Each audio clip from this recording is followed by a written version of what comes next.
Bonjour à tous. Bonjour, nous nous retrouvons aujourd'hui pour une vidéo sur le service national universel. Oui, le service national universel, SNU, c'est une nouveauté de cette année. C'est une opportunité pour les jeunes de 15 à 16 ans, filles ou garçons, et l'inscription est sur la base du volontariat. Oui, il faut vraiment le dire, c'est que ça aura vocation sans doute dans les années à venir à être pour tous et obligatoire, mais là vraiment cette année on est sur ceux qui veulent s'investir. Alors, les objectifs du SNU sont au nombre de 4.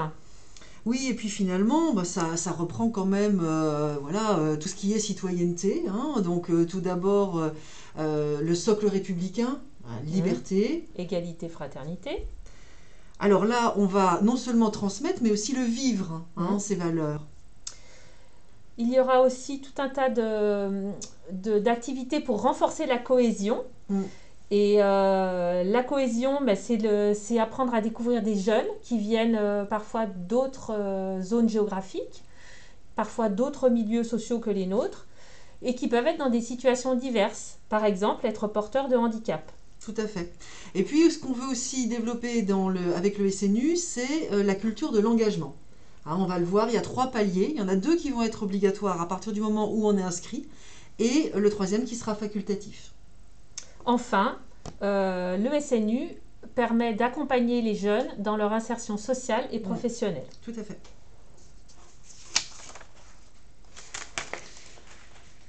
Alors, on a dit il y a 3 paliers. Donc, 2 paliers qui sont obligatoires à partir du moment où on s'est inscrit au SNU. Donc, le premier palier, c'est un séjour de cohésion.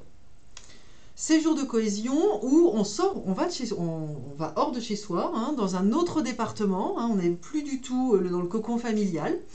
Et puis, on est dans une brigade, comme on le dit, alors 200 jeunes, c'est à peu près le nombre des secondes qu'il y a au lycée. Deuxième étape ou deuxième palier, une mission d'intérêt général. Donc là, ça sera l'an prochain. Alors ça peut être 2 semaines massées, c'est-à-dire 2 semaines de suite, par exemple pendant des vacances scolaires, ou alors on peut choisir de faire différemment. On peut le faire de manière échelonnée, fractionnée. Par exemple, on peut être en mission d'intérêt général 2 heures par semaine pendant un certain temps. Oui. Et puis bien sûr, on ne s'en va pas loin de chez soi. Oui, cette mission d'intérêt général se déroule près de chez soi. Par exemple, dans sa ville, on verra tout à l'heure, mais par exemple dans une maison de retraite, j'y vais par exemple tous les mercredis, 1 heure, 1 heure et demie, pourquoi pas. Alors la dernière étape, le dernier palier, est uniquement sur la base du volontariat pour les jeunes qui se sont inscrits au CNU. On peut s'inscrire au SNU, ne faire que le séjour de cohésion et la mission d'intérêt général. Oui. Mais on peut rajouter cette 3e étape qui est une étape d'engagement volontaire. Tout à fait. Alors là, l'engagement volontaire, c'est plus long. Ça ressemble un peu au service civique. C'est ça. Tout à fait. Alors, phase 1, le séjour de cohésion, les dates sont fixées et sont obligatoires. Donc 22 juin, 3 juillet. Alors ça, c'était les dates pour 2020. Donc les dates pour 2021, on ne les a pas. Donc vous voyez, c'est fin juin, début juillet. 12 jours complets. Et donc on disait dans un autre département que celui du Rhône pour nos élèves. Tout à fait. Alors là, on voit des jeunes qui sont en service SNU. Et on voit qu'ils sont tous habillés de la même manière. Oui, pour renforcer la cohésion, les jeunes sont tous avec un uniforme qu'ils pourront garder par la suite. Ça gomme aussi les différences de ces jeunes qui viennent d'origine et d'origine géographique et d'horizons très différents. C'est un uniforme qui est fourni par le SNU. Oui, tout à fait. Est-ce que pendant les journées, on a le droit au téléphone portable? Alors non, c'est comme au lycée finalement, en tout cas durant les activités de la journée, on ne peut pas utiliser son portable. Bien évidemment que le soir on peut. Et comment commence la journée? Alors, la journée commence de façon très rituelle avec un lever de drapeau et avec le chant de la Marseillaise. On est sur ces valeurs républicaines.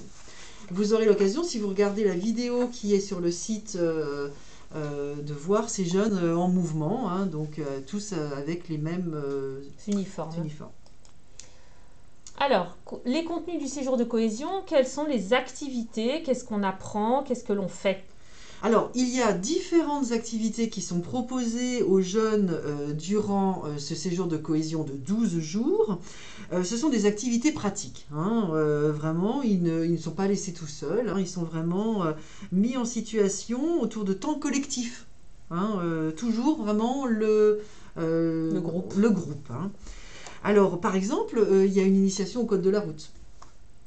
Il peut y avoir tout un tas d'informations aussi relatives par exemple au fonctionnement des institutions, qu'elles soient nationales ou européennes, des informations ou des connaissances apportées sur la culture et le patrimoine, etc.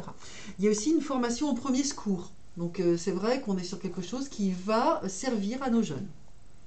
Alors, les jeunes sont encadrés par des adultes pendant ce séjour, des adultes expérimentés dans l'encadrement des adolescents et qui ont reçu une formation préalable à cet encadrement. Tout à fait. Alors la suite, donc c'est justement l'encadrement des volontaires. Alors comme vous le voyez, les séjours sont organisés en maisonnées.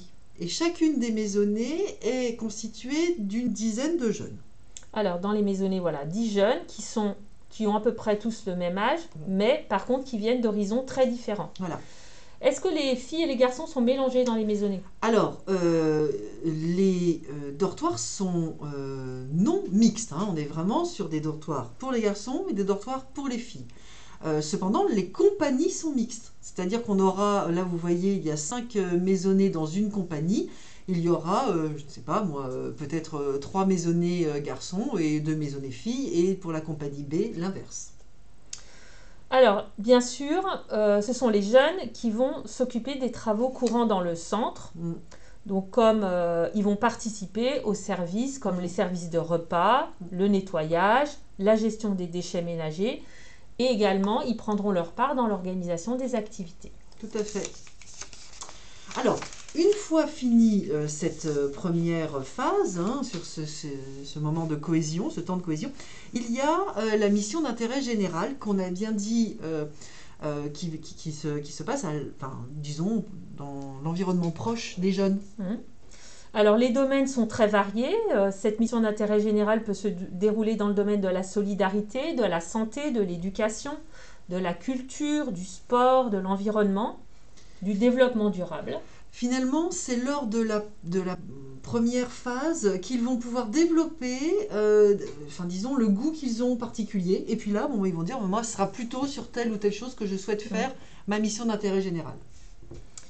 Alors, dans quels endroits se déroulent les missions d'intérêt général? Ça peut être dans des associations, mais aussi dans des corps en uniforme, comme par exemple les pompiers, les gendarmes, les collectivités territoriales ou les services publics. Oui. Alors, on est sur une durée de 84 heures. 84 heures, c'est 2 semaines. Mais donc, on peut décider, effectivement, alors c'est hors temps scolaire, hein, évidemment qu'on ne va pas prendre sur les études pour aller faire la mission d'intérêt général, mais ça peut être fractionné sur l'année, comme on le disait. Voilà. 2 fois une semaine, pendant des petites vacances, ou alors des heures fractionnées chaque semaine en dehors du temps scolaire. Après la mission d'intérêt général, qu'est-ce qu'il se passe? Alors, il y aura une remise de certificat qui va être organisée en préfecture pour que les jeunes aient de la part de l'organisme d'accueil une reconnaissance du service effectué. Alors, on parle d'un bonus sur cette diapositive. De quoi s'agit-il? Eh bien, il s'agit d'un accès en ligne à des cours de code de la route et aussi, au terme de la mission, une première inscription offerte à l'examen du code. Donc, pour tous les élèves qui se seront inscrits au SNU et qui auront vécu à la fois l'étape de cohésion et l'étape de mission d'intérêt général, ce bonus est promis. Oui, c'est ça. Alors ensuite, la phase 3, c'est vraiment pour les jeunes qui souhaitent encore plus s'investir. Alors, finalement, c'est plutôt ce qu'on appelle l'actuel service civique. Il s'agit d'un service civique qui peut être d'une durée de 3 mois à 1 an. Alors, bien sûr, les missions, elles s'effectuent dans le cadre des dispositifs d'engagement qui sont existants. Donc, ça peut être chez les sapeurs-pompiers volontaires, ça peut être en tant que réserviste, mais aussi il peut y avoir des secteurs assez variés, l'accompagnement des personnes, la préservation du patrimoine ou de l'environnement, par exemple. Tout cela en fonction du goût du jeune, ce qu'il a envie de faire, dans quoi est-ce qu'il a envie particulièrement de s'investir.